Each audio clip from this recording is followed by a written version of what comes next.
ఈరోజు ఏదైతే గత 20 రోజుల నుండి మేము ఏదైతే బాధితుల తరపున ఉండి వారి తరపున కొట్లాడుతున్నందుకు మాపై ఎన్నో ఒత్తిళ్లు ఎంతో మందితో మాకు ఫోన్లు చేసి బెదిరించి మాకు మీరు సైలెంట్ అవ్వాలి, దీంట్లో మీరు మాట్లాడొద్దని మేము చాలా పెద్దలతో మాతో మాట్లాడిస్తూ ఉన్నారు. అయితే మేము బాధితుల తరపున గత 20 రోజుల నుంచి ఎప్పుడైతే ప్రొడ్యూసర్ కౌన్సిల్ నుంచి మేము కంప్లైంట్ చేసి ఆ రోజు చెప్పాము, 2 రోజుల తర్వాత పూర్తి ఆధారాలతోని ప్రతిరోజు మీడియా ముందు మాకు వచ్చినటువంటి ఆధారాలను పూర్తిగా బయటపెట్టాం. ఈరోజు ఏదైతే మంగ్లీ గారి సోదరుడు శివ చౌహాన్ ప్రెస్ మీట్ పెట్టారు. గత 20 రోజుల నుంచి ఈ శివ చౌహాన్ ఎక్కడ దాచుకున్నాడు? ఈరోజు పాల్తీ రమేష్ చనిపోయిండు.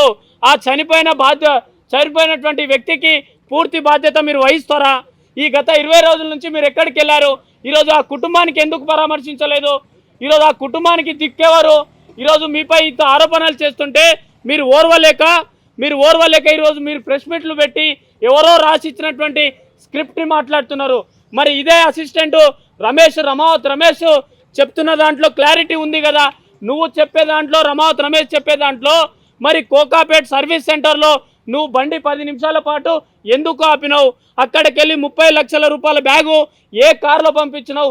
ఈ క్లారిటీ చెప్పకుండా ఎందుకు నువ్వు జంప్ అవుతున్నావు? శివ చౌహాన్ దీనికి పూర్తి ఆధారాలు.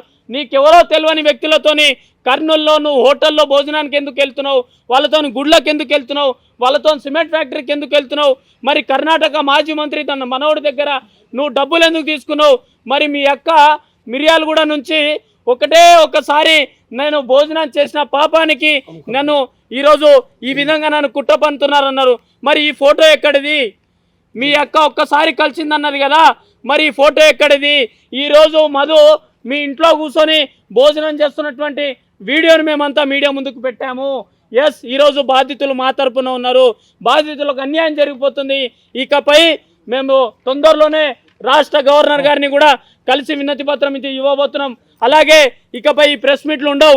ప్రజా పోరాటాలు బాధితులతోనే ప్రజా పోరాటంలో దిగుతాం. కాబట్టి మీ అందరూ సపోర్ట్ చేసినందుకు ధన్యవాదాలు.